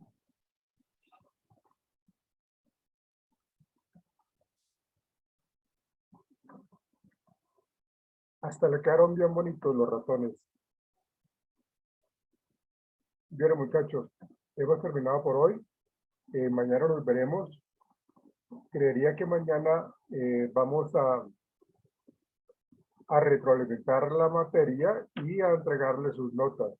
Entonces, mañana nos veremos, muchachos. Un feliz día, que estén bien. Gracias, profe, lo mismo, buen día. Gracias, profe. Hasta luego. Hasta luego, chao, chao.